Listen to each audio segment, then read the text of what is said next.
Hey everyone, I'm Stephanie, and I believe that all readers should read children's literature, especially adults. So that's what we do on the KidLit Love podcast. We celebrate all things children's literature, picture books, early readers, middle grade, and young adult novels too. Whether you're an adult reading to your inner child or connecting the young readers in your lives with fantastic books, you've come to the right place. Each week, we'll talk to a different children's literature author and discuss their books, their hopes and dreams for readers, their writing process, and much, much more. So, grab a notebook to build your TBR, and let's get to today's episode of KidLit Love.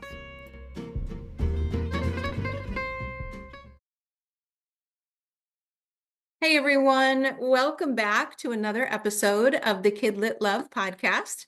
I'm Stephanie Affinito, your KidLit loving host, inviting you back to another bookish conversation with a children's literature author. Today, I'm talking with Thomas Wheeler. Thomas is a screenwriter, producer, showrunner, and author. He was the executive producer and creator of Empire for ABC and The Cape for NBC. In feature animation, he wrote the Academy Award-nominated Puss in Boots, as well as our family favorite, the Lego Ninjago movie. Together with Frank Miller, he is co-creator and executive producer of Cursed, based upon the novel of the same name. He's here today to talk about his newest middle grade series, the Everwhen School of Time Travel and Other Odd Sciences. Specifically, we'll start with the first book titled The Doomsday Vault. As you can hear from that quick intro, we have so much that we could talk about, so let's get to it. Thomas, welcome to the KidLit Love podcast. I'm so glad you're here today. I'm so glad to be here, Stephanie. Thank you for having me. Oh, of course. The pleasure is all mine. And there's so much to unpack. There is so much I cannot wait What have I just read? What is this? Yes, fire away. There's a lot that I cannot wait to explore in the new book. But honestly, before we do that, I would love to hear a bit more about the backstory, a little bit about that career. You've got film, you have television. I would love to know the journey you took to children's literature and your new series that we're talking about today. Sure. Let me see. I started pretty young, and when I came out to LA had a brief stop at NYU, but was a young actor and a little bit in a rush. Grew up in Philadelphia, outside of Philadelphia, moved around a couple places, but mostly like high school around Valley Forge. It's beautiful there. And when I got out to LA, I was like, oh, this acting thing looks really, really complicated. I just didn't know if it was for me. I had been a writer really in the middle school. I had handwritten a few, novels actually. I mean, I was a very prolific, I wasn't a great student, but I was a rather prolific kind of on the side writer of the fantasy I read. I was a Narnia kid, a Tolkien kid, Shannara, the Dragonlance books. I was a D&D kid. I was a sort of basically a classic 80s Stranger Things, sort of that kind of was my world. My older brother and I were raised by a single mom, so we were always like, I don't know, in the woods or getting chased by somebody or getting in trouble. And it was kind of, a little anxiety provoking, but still kind of fun, good fodder for fiction. In any event, I kind of left writing through high school and my stint in college. And when I got out to LA, I guess one way to describe how I got into the writing again was I had done a backpacking trip through Europe by myself. I'd saved up some money and I just went kind of solo. I was going to do my Kerouac adventure. I was going to be, and it was an adventure. And all I had was a journal that I filled up, right to the end. After a couple months, I was coming home on the plane and it was like that last little back page I'm filling in with just all my friends and experiences and all these thoughts I'd had along the way. And I fell asleep on the plane and I must have kicked it under the chair because I lost it. Oh no. It's it was brutal. And I got home and I was like, wanted to show my friends. I felt like my journal, you know, and oh, there was this, and it was just gone, just gone. And even the airplane people, because I called the airport for like a month, you know, they were like, Tom, it's not, you know, like give it up, kid, you know what? And so I was encouraged by, um, you know, people I trust to just you got to write it again, which sounded horrible to me. Like, Did. what? Yeah. Are you kidding? Write it again and just what will it be? And it won't be a journal and it won't. But I did it because I just didn't want to lose that experience. I just felt like, where will it go? And so what came out of that couple months of rewriting this experience, it wasn't a novel exactly. It was sort of a journal plus, but the experience of doing it really kind of was almost like old machinery clicking back in. I think I had a lot of confidence issues about writing. I didn't feel, and that just activated something. And then I was very, very fortunate to be able to sell. I wrote something that was what I would recommend to young writers they do if they're worried about getting started or anxious or think it has to. My first screenplay was about a thief character that I had in Dungeons and Dragons. I mean, it was as play as it could possibly be. Um, and that script got me some representation and got me some meetings. And the next script that I wrote was this sort of big science fiction, crazy thing. And I was still at that stage, I had a boot on my car. I was selling gum on an 800. No, I don't know what it was. It was like 800, like we give you gum. I don't know what it was. I don't know what these jobs were, but they were bad. I was a messenger for a little while, which was helpful for learning the shortcuts of LA for sure. And then this script sold. It was one of these big spec sales, and just it was this absurd event to happen in my life at like 22 or something. My friends didn't know what was going on. I really didn't know what I was doing yet, Yeah. and so it was so exciting. My girlfriend, who is now my wife, and we've been together for 26 years now. We moved to New York. Like it was just crazy. It was sort of fun, but also like what is happening to my life? And I really learned on the job for a few years, which was not pleasant. I mean, it was pretty high stakes, felt like high stakes for me. And what I was writing at first, to go to your question, was kind of, I don't know, the material was getting darker. My first novel was called The Arcanum, and it was sort of this dark X-Files like supernatural historical fiction, and a lot of fun. But by the time we had kids, the stuff I was researching was kind of sort of dark and depressing, and I wasn't enjoying the research. And I think things like Seven were out at the time, or Silence of the Lambs, and I just, I had babies. I didn't want to write that stuff. And along that along that time, a person I had worked with um, in New York had just gotten the job producing Puss in Boots, which had been underway for a year or two. They were trying to figure out, is this going to be a movie? Were they going to make a TV series out of this character from the Shrek world? And I had never worked in animation. I'd never really worked in family stuff, but I did know this producer, and she wanted to she thought I'd be a good fit, and it was a it was a wild learning curve to suddenly go from this solitary thing into this story team. And there's 20 people kind of figuring out what's happens next, and I was the new guy. They were all from Shrek world, and so there was a bit of a hazing period going on where I'd write something, and then they'd do the boards, like an artist would take and do the board, and there would be nothing that I had written like up on the, and I'm like, why did I just why are we doing this at all?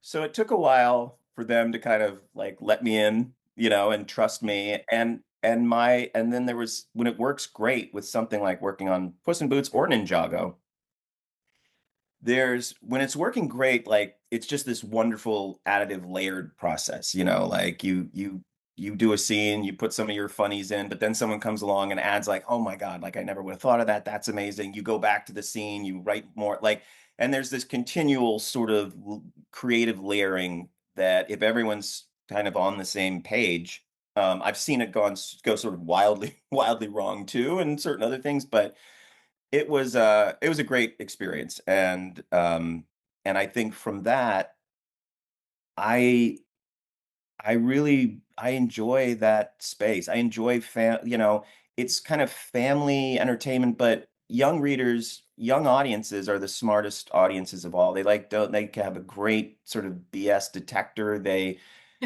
That's so They true. are yeah, they're just and you can't talk down to them, like you can't patronize them. I mean, the stuff we did even in Puss in Boots and um is these are complex relationships. The emotional world of these characters there was a lot going on. It was and I think kids love, like, complex emotion. They get the nuance. They love high stakes. They love the sort of intensity of it. I mean, it's pretty funny. I do note like my kids, the things that I loved as a kid, like showing my kids like ET or something. And just the constant questions from my kids of like, is ET going to be okay? Is ET going to be okay? Is ET going to? I was like, will you just what? No, no, like, no, he won't be okay for a while, but then he'll be okay. Like, just give it a chance. Um, Maybe it's just my kids. So but I No, still think young audiences, they love the high stakes and the drama of that. And this is kind of how I parented too. I just think you just try to be with them in their world. The stuff that's important to them is as important to them. Their problems are no less um, you know, big to that, like our adult problems, like, oh, we've got real problems. No, their problems are real too. That's their stuff is just as intense and important to them. So I've gone back and forth, throughout the last 10 or 15 years of working in animated family features, or I've done some pilots that kind of are more geared towards younger audiences. Cursed, which was this big Netflix publishing, a wonderful experience, an incredible experience. It was kind of it was sort of said it was YA, but I think for me, I kind of just write for everybody a little bit, and maybe subject matter will tilt one way or another, but I don't find that I take my foot off the gas in terms of, the intensity of things. So Cursed was kind of a pretty intense story.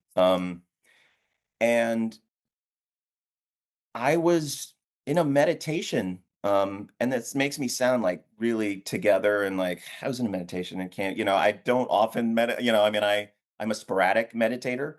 I'm an Uh, aspiring meditator. yeah, I mean, I think we all are. I mean, there have been stretches where I've been pretty good, and I find it really a wonderful thing. And it is true. There have been one or two, things that have come through the transom, and where you kind of come out of it and go like, what? Okay. And for me, this sort of acronym of the College of Space Machines, multiverses, and other odd sciences hit me, and I knew there was sort of a big time travel element to this school and place. What ended up being Everwhen, I Birdie was there, the kind of ending was there, um and I kind of came out, and I remember going to my wife, be like, I don't know, I felt like this just sort of popped in. And she was like, she's like, I love that. Write that. That sounds so much fun. And one of the things that made me excited about the tone was like, I am such a Douglas Adams fan. Like Hitchhiker's Guide to the Galaxy, I have to say, it stands out. Like I just remember like sixth, seventh grade, this kid Gideon Lackman had this book, and it just and he was also a really smart kid. Like I was just fascinated. I was like, what is that about? Like, what a great title. It just beckoned me, and I loved his kind of absurdist. It was just the chaos of it, and yet you were really invested in the characters. And with Everwhen, I wanted to kind of free myself of like studio notes. I just wanted to sort of just let it all, just this was going to be a school where a lot was going on. Um, I wanted there to be surprises on every page. I wanted it to be fun. and a ride. And yeah, there's a lot in there, and and the rules, I think, kind of all sort of hold together, but it, as opposed to, in movies where it's you're getting hammered with, well, why is this what you just a million questions that the reader won't ask. It's just sort of executive stuff. But so that's sort of the journey. Yeah. I I have so many things that I could ask. There's one thing that I have to ask before we get done, but the thing I want to ask first is kind of what you ended on. For me as a reader, for me as a kid, like if you think of your type A kid versus your type A brain and the right side of the brain, I was the straight and narrow. Give me my books that made sense. Everything has to be logical, maybe a twinge anxiety of a child. Mhm. And so Okay. everything always needed to be real and make sense. And so as a young child, I shied away from fantasy because I my little brain just couldn't kind of wrap my head around it. But then as I grew, as I got older, as I let whatever imagination that was kind of inside of me out, I loved exploring these other worlds. But what I want to ask you is how do you create them? Because I find it now easier to enter those worlds, but Mhm. knowing what you have created in this book, you have different kids from different time zones and different adventures that they go on. I am in awe of the imagination that you must have in order to pull all of that together so that even my little girl type A brain made sense of absolutely everything that was happening. Right. Good. That's good. Good. I'm happy to hear that. I didn't know if that would be the result when I It was, was. but um, I there's an exercise that I do sometimes when tackling. I mean, ultimately, characters drive it all, right? If I feel like I know, who's in it and why I care about them. So pretty early on, I had a good grasp of Bertie and Millie and Zoe. I wanted them each to have a different type of chip on their shoulder. Yeah. I did early on have the school charter in mind, which is, no child should be denied a good education simply by virtue of the time that they were born in. Um, and I loved the potential conflicts and benefits of having, a trio of friends from, not just diverse friendship, friend, but from from different times in our history. So that seemed like a great, like, oh, okay, there's going to be great stuff to sort of pull from. The world, uh, initially it honestly is a layering process. And I will be honest with this one, I went back a lot. I mean, my editor and publisher, Justin Chanda at Simon& and Schuster's, I mean, I kept going like, okay, I'm sorry. Like, I know we have this date that it has to come out, and it's like, I'm doing a little bit of work. Like, I came up with a new, and then there'd be like this whole new thing and be like, okay, all right. So now let's unpack this. And there's this storyline, and so a lot of it had to do with Zoe's storyline because she's got a really cool story, a real dilemma in this book. How do we deal with our future self if a person doesn't go in the direction we thought they might go? Or, it's just there was just a lot of cool problems that would come from that, and I wanted to explore that more. I was simultaneously on this book. I did this on Cursed as well, and it's intense. I was writing the movie version and still am, at the same time that revisions were happening in the book. So like an idea would come up and you're like, "Ugh," like that's good. And now I have to, how do I fit, Double revision. yeah, now you're going back in and going like, I don't, because at first you sort of like, oh, they'll parallel each other and it'll work out great and whatever. No, like there was upheaval at the studio, like you lose an exec, like a new person comes in, they want to deal with it. So at some point I went, book is one thing, movie's the other.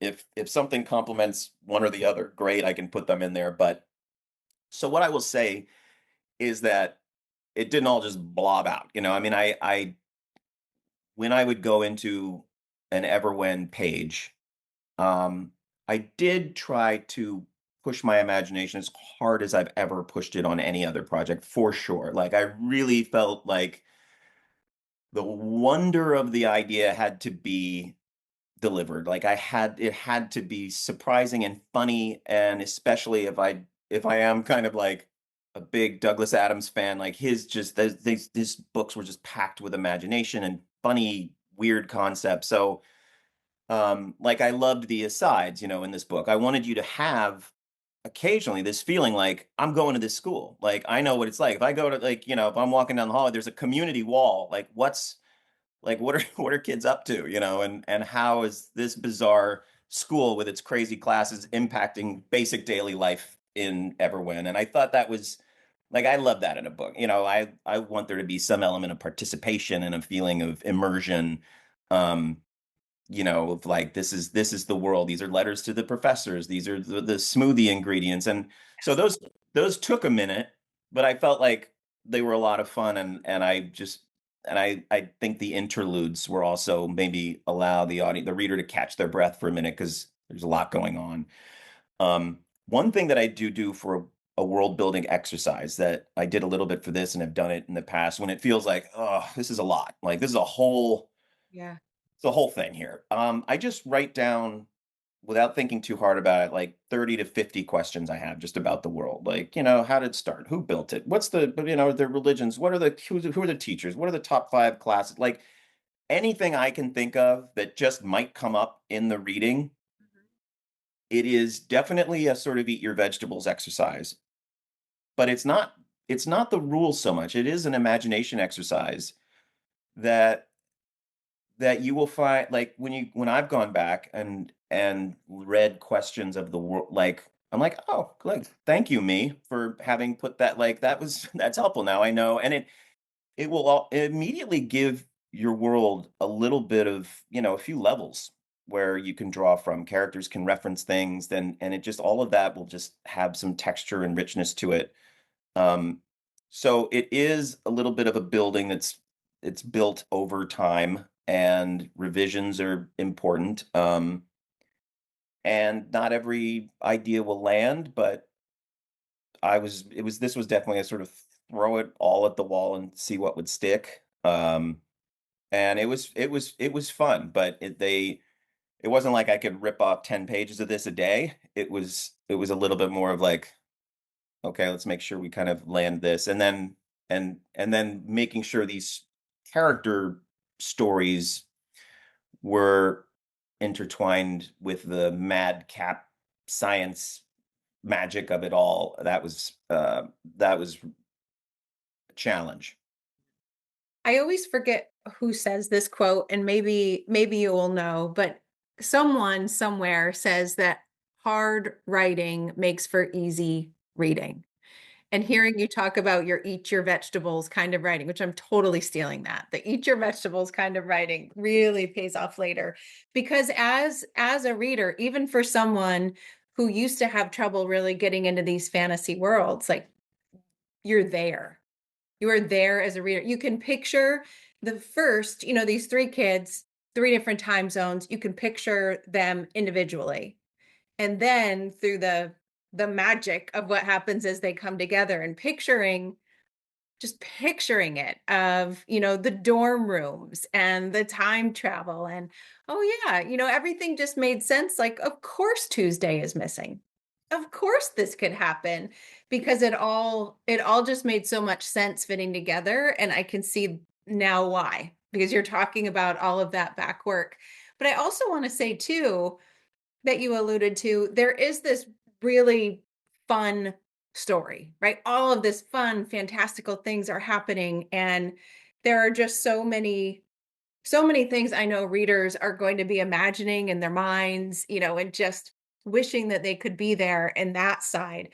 But there's also those really important threads that you mentioned of friendship and family, of, you know, parent-child relationships, of bullying, of confidence, of believing in yourself, of not knowing what someone else actually is feeling on the inside. There are so many of those deeper things running parallel that readers are just I would say, sucked into that story, and then you realize what you're actually getting out of it, which is so much more. So that was the only thing I kept asking is, how is he doing that? How is he taking me on this wild ride? Yet I'm now examining the relationship I have with my father and what is my future self going to think? As an adult reader, you Oh, had that's me thinking such big themes, but in the most thoroughly fun time travel kind of oh, way. that's so great to hear. Thank you. Yeah, I mean, it's with them, with Birdie, I'm drawing some stuff I'm drawing from my own life. I do think even when you're writing a time travel school story or you're writing a, even the most out there fantastical concept, I think you have to bring themes that are meaningful to you. I mean, or at least I do. I feel like, and I think you can detect, you can just feel it when someone's writing something that like hits a little deeper, or affects them in a deeper way. I mean, it's not a surprise. There's a little sister with a sort of, big energy, big brother in this story. I mean, my daughter is named Amelia, Millie Da Vinci. Like there are energies that I observed over my, watching my kids grow up and being fascinated by that dynamic, being a younger sibling myself, like I know even today and my, my brother and I, we're getting old, but it's like there's still, there are still these elements, you still want your older siblings' approval, or you still are kind of like measuring yourself against these things. Like we all do it, and I think even, Bertie and his dad, which is funny. I mean, he had a kind of, I mean, H.G. Wells had this sort of relationship with his dad, but we all have certain things we can probably look at, or at least I did with, my dad and that early writing. And I think my early writing stopped because of how my dad reacted to it. And so I'm sure there was some of that coming into play. And he wasn't he wasn't quite the sour Englishman. He was a creative guy, but very creative guy, and had his own issues, but there was yeah, I think so. I'm glad that kind of comes through. The relationship with Bertie's dad was also something that was revised and kept kind of getting a little closer to the bone and going a little deeper, and I when I realized who his friend was who had built this big robot. This big robot becomes a sort of fort for the kids, and there's sort of reveals. One of the things I love about this process is those things that occur when you're in the middle of the story and you realize the answer is there, or you go like, I didn't know so and so was so and so, like I didn't realize, it happened on Cursed a little bit, where I was like, I didn't know that girl's dad was Merlin. Like that's amazing. I mean, and it's sort of there, it's all obvious. You've kind of it's been set up and it's just not, and then you go like, oh, I yes, planned that all along. That was all. But it is just this great, if you've done some of the work, and over time it feels like some answers are waiting in the dirt. You just kind of like Yeah. keep looking, keep exploring. You'll find these solutions to problems. You'll find cool new reversals you didn't know were there, and that is that's one of the benefits of multiple revisions, other than like that also feeling of like, oh my god, I've got to go back in and make all these changes, and like, okay, here we go. Like, and with a book, it's a little different than a screenplay. I find that more intimidating when you have to go into a book. It feels like a screenplay is designed to be an architectural document, right? Like a screenplay is meant to be interpreted for someone else's Right. art form, not to diminish great screenplays. There are a number, they're great. Yeah, they can be great on their own, but when you go into the book, you're like, oh, this whole chapter, I just like, okay, all right, like, okay, bye. I think there's somewhere in my, it's harder to let those go. Yeah. I do want to say the ending, I won't reveal it, of course, because I don't want to give spoilers for readers who haven't read it yet. But I did wonder, where does this go? How does this end up? What is this? And when I started to put those little pieces together, it is the best feeling as a reader when you start to get that inside information and you can figure it out. And then as an adult reader, to have those bigger themes that I was also thinking about. I loved the ending. I can't say anything about it, but listeners, I loved the ending. Great. That's great. Yeah, and it's funny sometimes, you have a plan, and as I've said, this was a process of a few years, and so sometimes things bump up against your plan, and you're going like, "Oh, I got," but I'm glad some of the earliest planning held, which is nice, and so I was, um because sometimes that first inspirational scene like never ends up in the book. I mean, I'm shocked by how many times you go like, "I got this great thing, I'm so excited about this idea," and a few revisions in, it's like it's gone. You're like, okay, all right, well, that's part of the process. But thanks. Yeah, I hope people feel that's earned and delivered. Yeah. Now you mentioned writing the screenplay. So this book we already know is on its way to film. Can you talk about that? We hope. Yeah, it's a it's always a it's always a gamble. You never know what will. There's we have what I can say is we have like a really great team. Scott Mosier is the director of Illuminations The Grinch. He's a great guy, and he came on board. We have Lorenzo de Bonaventura and Mark Varadian, who are the producers of, among many things, the Transformers series, and so they bring this like big movie feel to it, and so we have been at one home. We might be at another home. We're sort of in the process of figuring that out. But there are some there are some discoveries that were made along the way, as I was also thinking about the next the next story.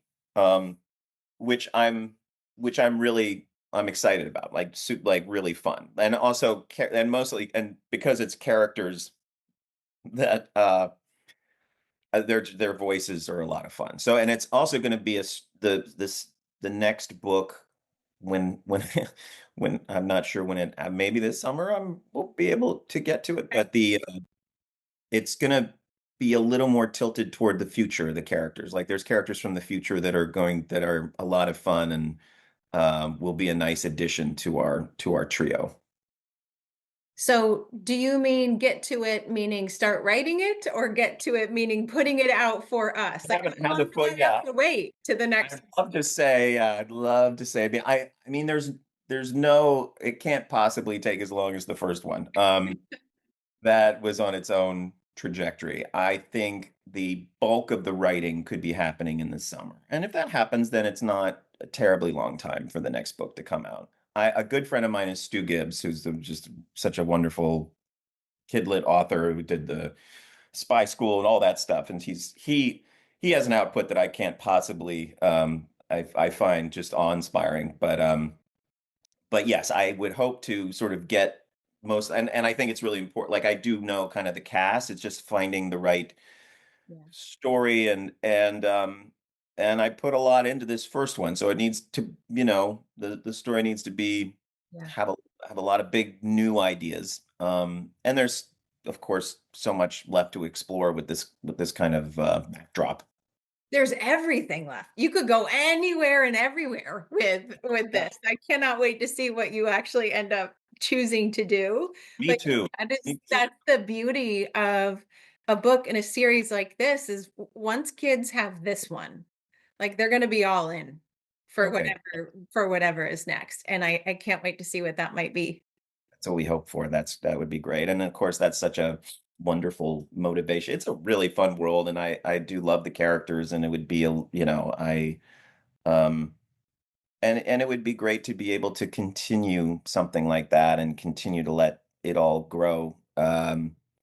I've had some of those experiences where you start to do that in a TV series and then it ends, and you're like, oh, I had all the, it's sort of a filmed novel in some cases. You're like, I had all these plans, and then things like COVID hit and whatever. But yeah, this would be a lot of fun to continue. There's definitely a next book like planned, and that's in the offing, and then I think we'll see how it goes from there.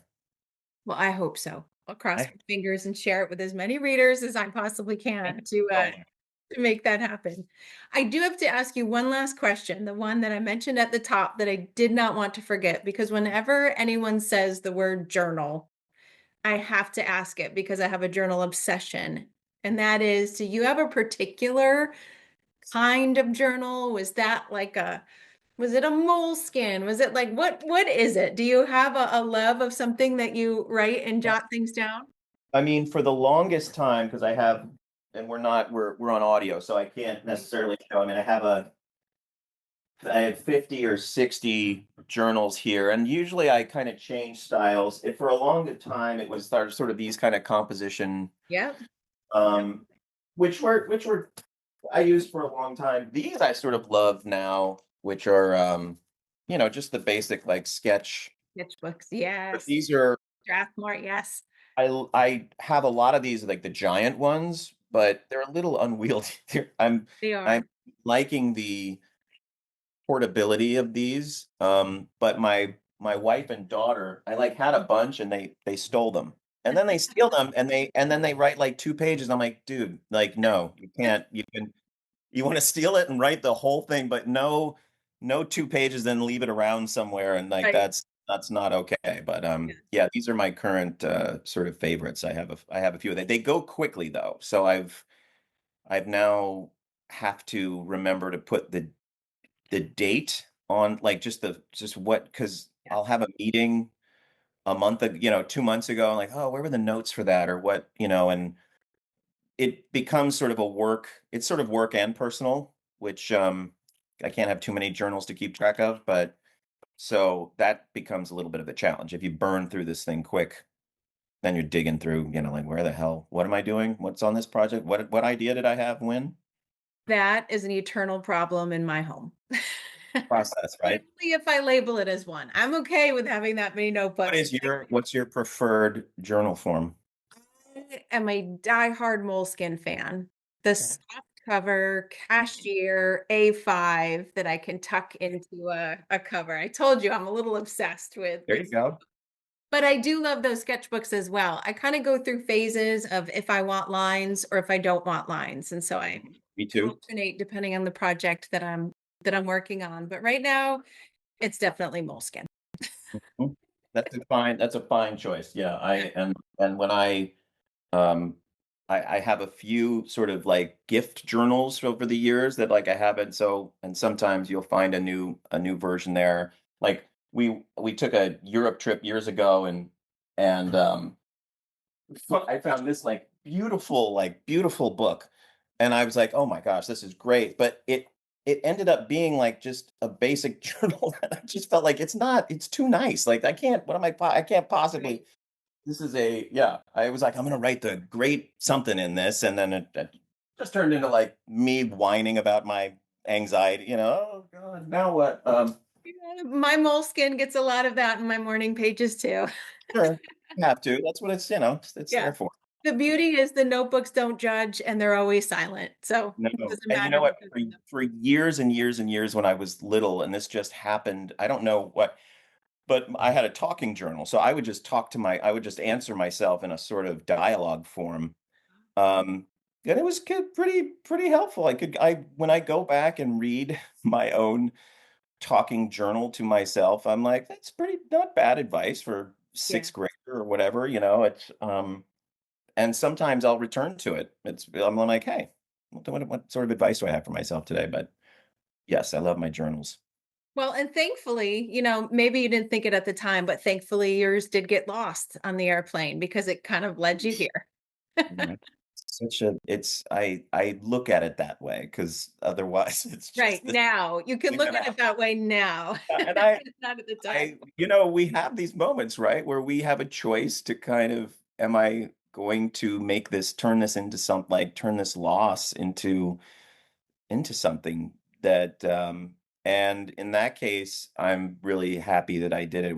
It was definitely like I was in I I was young and my friends were sort of doing their thing all around me, and it was just like Tom on the couch writing in his journal again for two or 3 months. But it was, yeah, I came out of on the other side feeling like I love this. Like I want to try to do this again. It's such an inspiration. I love it. I love it. You never know that what ends up in our journals that could be the next thing for us. It's very true. And I encourage everyone, young writers, old writers, people that aren't writers or think they're writers, it's a great exercise. It is meditation in a way, right? It's a really just healthy way to kind of, vent, be it, just but not in the sense of just rage, like just a vent, just allow the oxygen, allow things through, allow air to, um yeah, it becomes a lot of, work. Like I have to remind myself, like last night, I spent a while just kind of sorting through things in the world, things with my kids, and it was great. Was able to get to sleep with a little less, stuff swirling around. Yeah. And bring us books like this that help us escape our lives for a little bit too, Yeah, which is I think another nice gift. I think it can be a really fun ride, not just for young readers, but for adults and alike. And it's, Yes.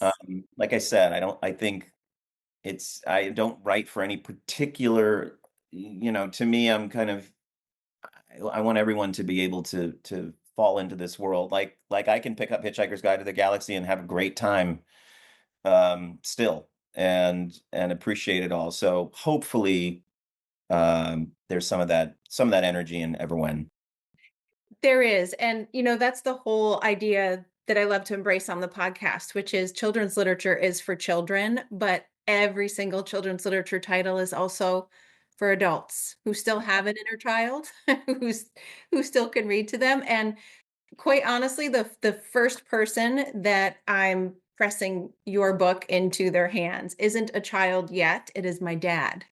Oh, great. Because his favorite book was also The Hitchhiker's Guide to the All right. and as I was reading this, I'm like, "This is so my dad. This is so my dad." So, yeah, it's going to a fellow adult first, and then I will put it into the hands of a child as well, but, yeah, Great. it's gonna be a family enjoyed book for sure. Oh, I appreciate that so much. And it's funny, my dad, it's some of this was inspired by my dad was like he was an enthusiast, like I am, a science enthusiast. Wasn't a scientist by any means, but he would read, you know, The Search for Schrodinger's Cat and these sort of physics, kind of popular Mhm. physics books. And then and I remember being in the back seat listening to him sort of try to explain it to my older brother and me. And I was kind of, I mean, I was sort of half listening and probably half bored, but also kind of like, oh, sounds good. Oh, I was like, is the cat real? Is the cat dead? Like, what's going on? So I then proceed, somewhere in heaven, my dad's probably both, tickled by that and also, wincing at how I've mauled these scientific concepts. But so I'm like, if I can just pique a little curiosity, if there's someone out there who just wants to look a little deeper into some of these things, then that's great. I love that. I think science and imagination can be friends and should be and need each other. And that's, I felt like, hey, even though I don't really know what I'm talking about, I can write about, I want to play. I want to be in that sandbox. I want to talk about these things. And Yeah, um, but yeah, I needed some help on the haunted formula for sure. My son is the mathematician in the family, so there's actually some real math there happening in the is. formula. Yes, absolutely. So Yeah. Yeah, I, what a great way to capture those science and imagination could be friends. That really is a perfect quick little elevator pitch for your book. that's what I hope. Thank you so much for coming onto the podcast and talk about it. I know listeners are gonna feel the fun. They're also gonna feel those deeper threads that we've talked about as well, and I will make sure to put links, to the book and, our journals too, quite honestly, in the show notes for those that wanna take a peek. 100%. I'm so grateful. I really appreciate it. It was so much fun. Yeah. Thanks so much, and listeners, thank you for listening to another episode of KidLit Love, and I will see you in the next one.